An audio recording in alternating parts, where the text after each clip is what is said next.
mucaaradka Soomaaliya ayaa kulamo kala duwan waxay ka wadaan magaalada caasimadda ee Muqdisho taasi ay kaga soo horjeedaan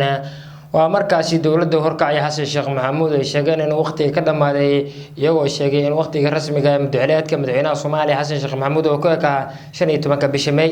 mucaaradka Soomaaliya ayaa kulankii u dambeeyay ay ku yeesheen guriga waa markaasi magaalada Muqdisho ka degan yahay Shariif Sheekh Axmed oo kaga hadlay arrimo ku aadan xaaladda uu dalku wajahayo masaxba in mucaaradku ay doonayaan in ciidamo badbaado qaran la magac baxay sameeyaan kuwaas ay ku weeraraan dawladda federaalka waxyaabahaas ayaan muuqaalkan kaga hadli marka hore soo dhawaada daawadayaal taariikhdu waxay ku aasaysan tahay 17 bisha shanaad ee May ee sanadda 2020 haddii aynu ku bilowno mucaaradka Soomaaliya kulamo kala duwan ay ka wadaan magaalada caasimadda Muqdisho taasi oo kaga hadlayaan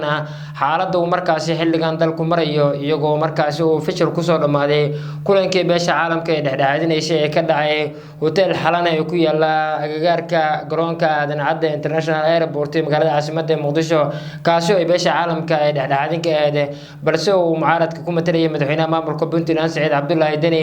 oo haatan deegaanada maamulkaasi dib ugu laabtay kaasi oo sheegay deegaanadiisa uu ka qaban doono barnaamij uu kaga soo horjeedo deegaanada mucaaradka dawladda federaalka madaxweynihii hore ee toddobaad ee Jamhuuriyadda Federaalka ee ku meel gaarka ah Shariif Sheekh Axmed ayaa isaguna ka mid ahaa xubnaha matalayay dawladda mucaaradka waa mucaaradka halka dawladda ay dhankeeda ka socdeen madaxweynaha Soomaaliya Xasan Sheekh Maxamuud iyo ra'iisul wasaare ku-xigeenka dalka Saalax Axmed Jaamac balse kulankaasi ayaa fashil ku soo dhamaaday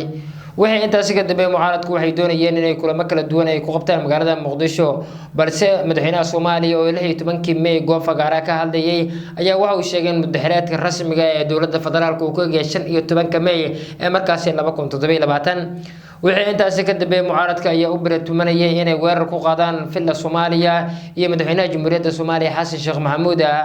balse waxay doonayaan inay ciidamo la magac baxay badbaado qaran ay sameeyaan kuwaas ee kula shartiga doonaan haddii ay markaasi ay xaaladdu ay ka markaasi ay ka farabaxsan wayso in dagaal uu dhaco dhanka mucaaradka madaxweynaha jamhuuriyadda madaxweynihii hore ee ku meel gaarka ee markaasi dawladda federaalka Shariif Sheekh Axmed ayaa isagu si adag wax uga soo horjeeda dawladda federaalka oo horkacay Xasan Sheekh Maxamuud balse madaxweynaha Jamhuuriyadda Federaalka Soomaaliya xulafadiisu waxay doonayaan inay markaasi waqtiga sii dheereystaan oo sanadka 2027 uu ku eegay markaasi dastuurka markaasi la ansixiyay dhawaan kaas oo dhigaya in hay'adaha dawliga muddo 5 sano iyo madaxweynaha markaasi xil waqti ama araade inuu waqtigiisa uu markaasi ku eegyahay muddo 5 sano waxay intaas ka dambeeyay muran xoogan ayaa ka dhashay dastuurka ee markaasi ansixiyeen xildhibaanada dawladda federaalka iyo xubnaha markaasi matalayay xubnaha mucaaradka ee ka socday oo markaasi sheegay in dastuurkan uu markaasi waxyaabo kala duwan uga duwan yahay dastuurka hore kaasi oo dastuurka hore dhigayeen in xildhibaanka iyo markaasi wasiir uu isku noqon karo isku hal qof balse dastuurkan waxa uu dhigayaa in qofkii wasiir ah xildhibaannimada uu banayn doono haddii xildhibaan iyo wasiir uu isku ahaan karin waxaana arintaasi markii ugu horeysay ku markaasi araba ku faradhaqaaqay ama ku kacay xildhibaanka aaraade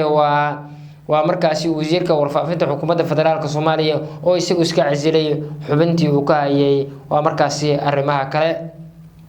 mucaaradku waxay doonayaan in dalka ay ka dhacdo doorasho dadban halka dawladda horkacay Xasan Sheekh Maxamuud ay doonayso in markaasi doorasho qof iyo cod ay ka qabato waa markaasi maamul goboleedyada sida Hirshabelle Galmudug iyo Koonfur Galbeed galmudug ayaa ah meesha ugu adag ee dawladda xilligan cadaadis kala kulmaysay iyadoo madaxweynaha maamulka Axmed Cabdi Kaariyo Qorqor oo garab kaliya madaxweynaha maamulka Djibouti Ismaaciil Umar Geelle iyo xildhibaano iyo markaasi dadka deegaanka ayay dawladdu culays ugu badan kala kulmaysaa dhanka maamulka Koonfur Galbeedna xubnaha mucaaradka ee taageersanaa lafta garanaya dib waxay u doonayaan inay ula wareegaan magaalada Baydhabo xarunta maamulka Koonfur Galbeed Soomaaliya waxyaabaha ka soo kordha xiisada cakiran ee ka jirta dalka wararkeena barnaamijyada daba ayaa ku daawan doontaan